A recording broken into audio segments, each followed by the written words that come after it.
पिछले साल सैगी नाम का एक प्लेयर हैकिंग की वजह से बीजीएमआई से बैन हो गया था, लेकिन हैरानियत की बात यह है कि इस साल वो बीजीएमएस के लिए क्वालिफाई कर चुका था। यार ये कैसे हो गया? क्या एक चीटर को दूसरा मौका देना चाहिए? आज के एपिसोड में हम इसके बारे में चर्चा करेंगे। शुरू करते हैं। You guys are watching esports this week, powered by global esports।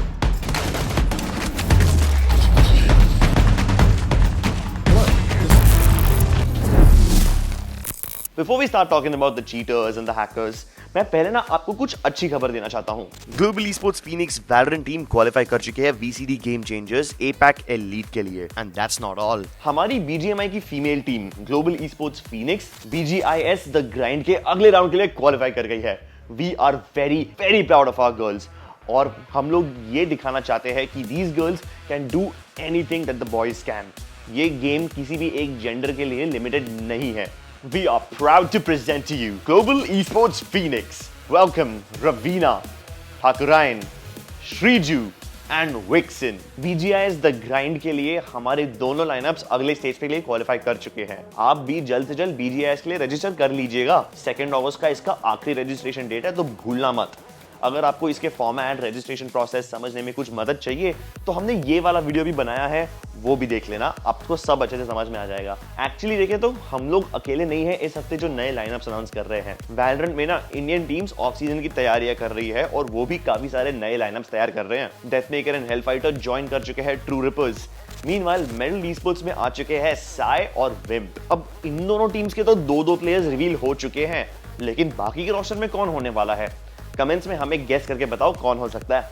एक और अच्छी खबर है by the way, mortal and soul ये दोनों एक बार फिर से esports अवार्ड्स के लिए नॉमिनेट हुए हैं। जाके उनके लिए भी एक वोट जरूर कर देना। मैं वोटिंग पेज का लिंक डिस्क्रिप्शन में डाल दूंगा। इंटरनेशनली भी वैलोरेंट में तो बहुत क्रेजी सीन्स चल रहे हैं। जेटा डिवीजन जीत चुकी है VCD पैसिफिक का लास्ट चांस क्वालिफायर, और अब वो भी खेलेंगे चैंपियंस में इन लॉस एंजलिस, जो कि अगले हफ्ते शुरू होने वाला है। गाइस बहुत मजा आएगा। यार क्या परफॉर्मेंस थी यार जेटा डिवीजन की।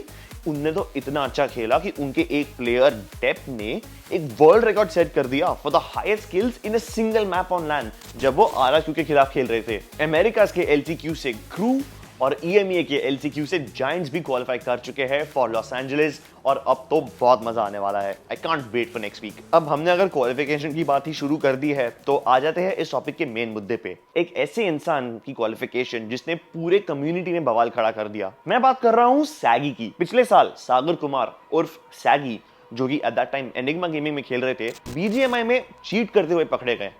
जब उनके खिलाफ सबूत बहुत ज्यादा इकट्ठा हो गया, तब उनने भी कन्फेस कर लिया कि हाँ वो वाकई में चीटिंग कर रहे थे, हैकिंग कर रहे थे। उनको टीम से निकाल दिया गया था, और उनको 1 साल के लिए BGMI के किसी भी टूर्नामेंट में खेलने से बैन कर दिया गया था। अब देखो दोस्तों, मैंने ना काफी सारे चीटर्स को काफी सारे गेम्स में देखा है, और जब भी ऐसा होता है ना, कोई पकड़ा जाता है, तो उनको टीम से, टूर्नामेंट से तो निकाल दिया जाता है, साथ ही साथ उनको कुछ सालों के लिए बैन कर दिया जाता है। अब ये फर्क नहीं पड़ता उनको 1 साल का बैन पड़े या 10 साल का बैन पड़े, क्योंकि मोस्ट ऑफ द टाइम्स एक बार उनको पकड़ा गया तो उनका करियर वहीं पे खत्म हो जाता है। वो लोग वापस नहीं आते और वो अंडरग्राउंड चले जाते हैं। लेकिन सैगी ने ऐसा नहीं किया। जैसे ही उनका वो 1 साल का बैन पीरियड खत्म हो गया, वो वापस कंपीट करने आ गए। और तो और वो सिर्फ वापस नहीं आए, वो तो BGMS के लिए क्वालिफाई भी कर गए। उनने एक स्टोरी डाली थी इंस्टाग्राम पे, ये कहते हुए कि उनका 1 साल का बैन पीरियड खत्म हो गया है, और अब वो BGMS में प्रॉपरली लेजिटिमेटली कंपीट करने वाले हैं। उनने ये भी कहा कि उन्हें डिवाइस वेरीफाई करवाया है और PO भी सबमिट किया है नॉटविन गेमिंग को, और उनको थैंक भी किया। नाउ ऑब्वियसली ये सुन के कोई भी खुश नहीं था। कम्युनिटी के काफी सारे इंपॉर्टेंट लोगों ने इसके खिलाफ आवाज उठाई है, और इनकी बातें भी सेंस बनाती है यार, क्योंकि अगर हम चीटर्स को वापस से मौका देने लगे तो बाकी लेजिटिमेट अंडरडॉग प्लेयर्स का क्या होगा? अब आप ही बताओ, क्या सैगी को वापस खेलने देना चाहिए? क्या 1 साल का बैन काफी होता है?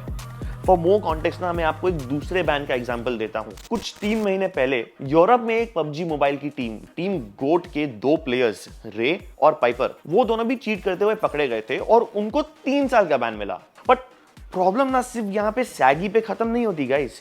एक दूसरी टीम भी है BGMS में, टीम विंस्मोक, जिनके ऊपर हैकिंग के इल्जाम लगाए गए थे। बहुत सारे रूमर्स आ रहे थे, फैल रहे थे कि शायद ये टीम डिस्क्वालीफाई होगी, नहीं होगी, शायद रीमैच होगा, नहीं होगा।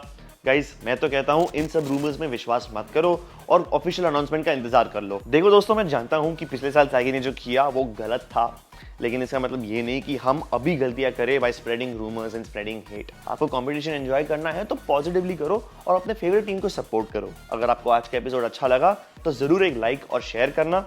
हम आपसे मिलेंगे अगले एपिसोड में।